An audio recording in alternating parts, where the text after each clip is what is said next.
Hello, my name is Luke Baldwin, Senior Product Manager for Philips Ultrasound. Joining me today is Dr. Max Bursey from Augusta University Medical Center in Augusta, Georgia. Dr. Bursey attended medical school at the Virginia College of Osteopathic Medicine and subsequently completed an emergency medicine residency at Augusta University. After completing residency training, he served as an active duty Army emergency physician. Upon completion of his active duty service, Dr. Bursey returned to Augusta University to become the institution's first emergency medicine critical care fellow, as well as having completed a clinical ultrasound fellowship.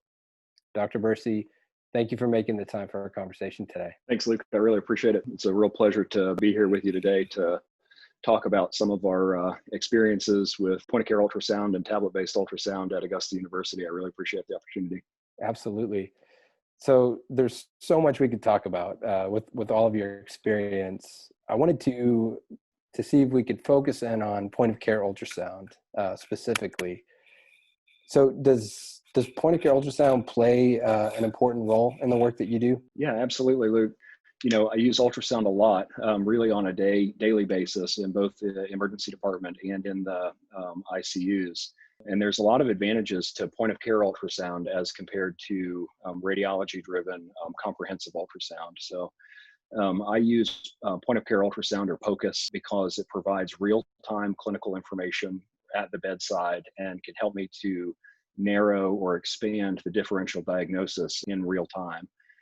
This enables faster and more refined clinical decision making, and it's gotten to, for me, the way that I use it, it's really become an extension of my physical exam in almost every patient that I see. And I have an interesting example that I'd like to show you here about how we're able to use point of care ultrasound in a particular case in the emergency department. All right, so this is an interesting case that I saw in the emergency department that really just exemplifies how point of care ultrasound can be used.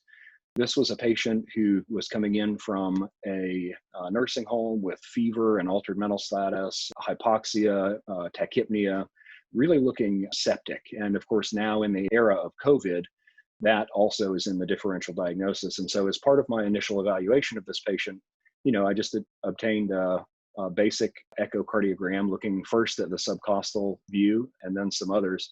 And this is what I saw. This is a subcostal IVC view with the IVC here and the right atrium here.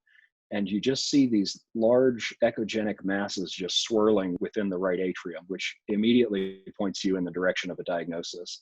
And all I had to do was shift the probe over just a little bit and look at the left ventricle, which you can see is hyperdynamic and tachycardic.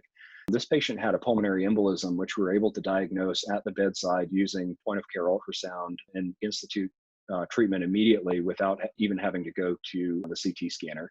So I like this case because it just shows how useful it can be to narrow your differential diagnosis very, very quickly at the bedside. Very interesting.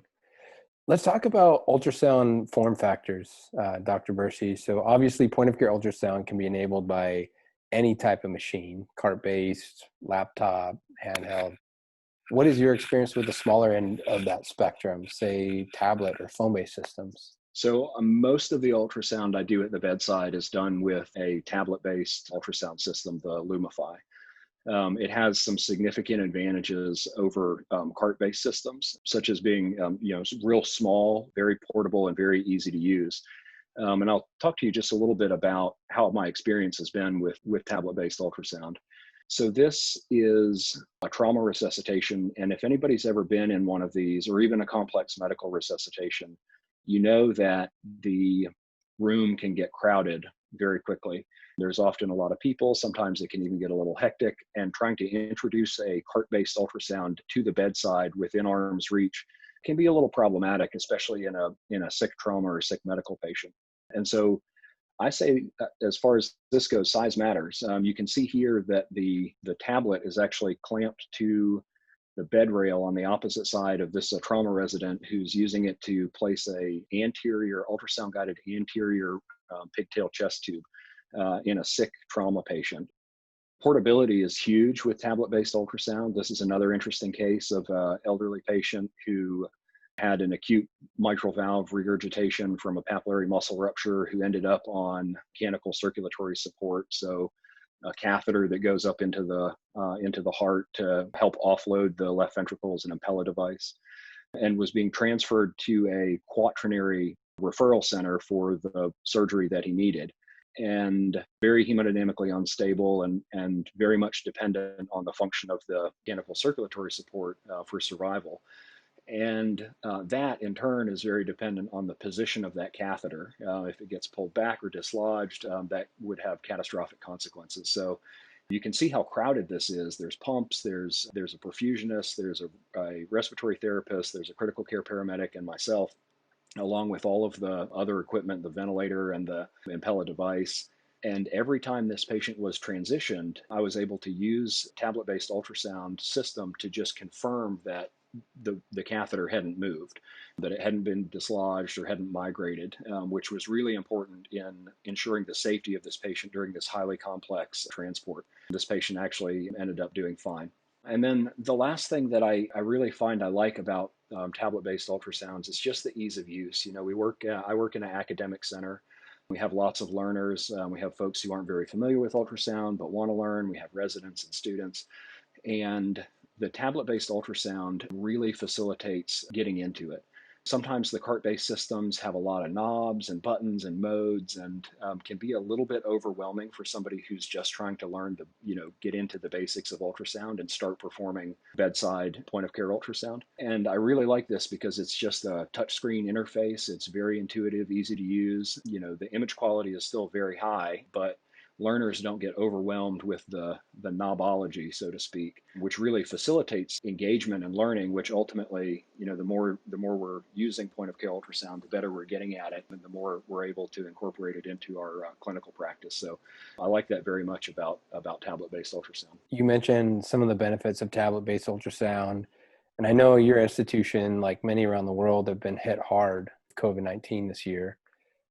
How have your Lumify systems impacted your approach to COVID-19 patients? I think that's a great question. Tablet-based ultrasound and point-of-care ultrasound has been huge for me in my clinical practice in caring for COVID patients.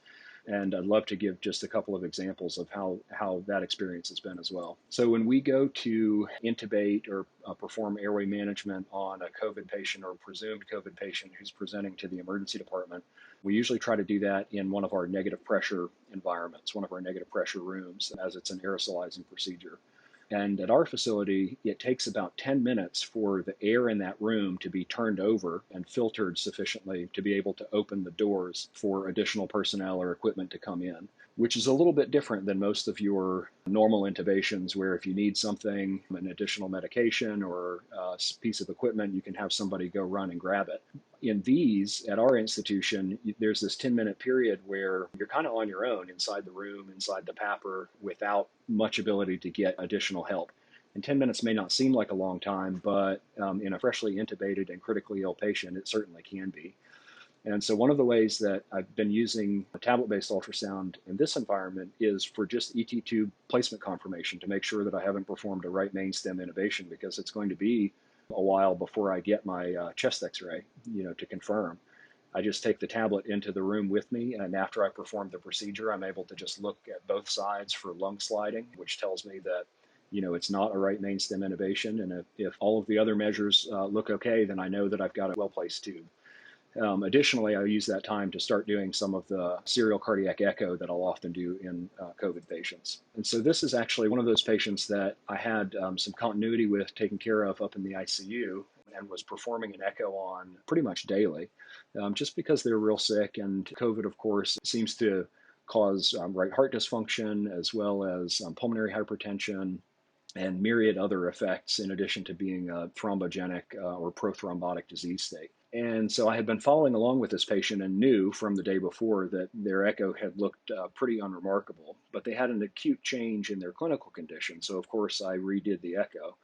Here is just the parasternal long axis view of that patient, where you can see it's a little hyperdynamic. And over here, this right ventricle is already looking fairly dilated just in that one view. This is a bit of a modified parasternal long axis to focus really on the left ventricular cavity, where you can see the endocardial borders really come in. They touch almost completely. So we know that the ejection fraction is high in this patient. This is hyperdynamic. And again, you can see the right ventricle over here looking dilated. To get a little bit better view of that, switch to a parasternal short axis, where you can see a significantly dilated right ventricle, and again, a hyperdynamic and thick left ventricle. And then this is the apical four-chamber view, where you can distinctly see that the right ventricle is larger than the left ventricle.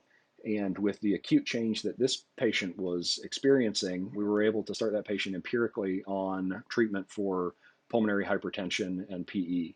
They were too unstable to go to a CT scanner, and of course, going to a CT scanner with a COVID patient can affect the availability of that CT scanner afterwards. And so, in this case, point of care ultrasound gave me the confidence to go ahead and start pulmonary vasodilator and an ionotrope milrinone in this patient without doing any additional imaging or workup.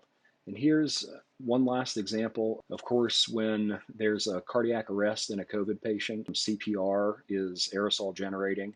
And even if they're intubated, there's still a risk that they may become disconnected and there will be a significant aerosol generation with a large number of staff members in the room. So there's a lot of exposure potential with performing CPR in COVID patients. So this is a patient who experienced the cardiac arrest, young and otherwise healthy, but suffering from a severe case of COVID, where we're able to use the tablet-based ultrasound to determine the length of time that we were going to perform a resuscitation in order to kind of minimize the potential exposure. So this is during the first pulse check, where you can see there's not great, but there is cardiac activity. And this is the IVC during that first pulse check. It's significantly dilated with minimal variation, of course, is on positive pressure ventilation, but otherwise pretty unremarkable. And then down here on just the next pulse check, so just a few minutes later, we can see that there's been a drastic change. In this image, there's essentially no cardiac activity, just trace movement of this mitral valve. And here in the IVC view, you can see clots have formed within the IVC. So at that point, we immediately know that unfortunately this patient will not benefit from further resuscitation efforts. And if we were to continue, all we would be doing is creating additional exposure risk to the staff.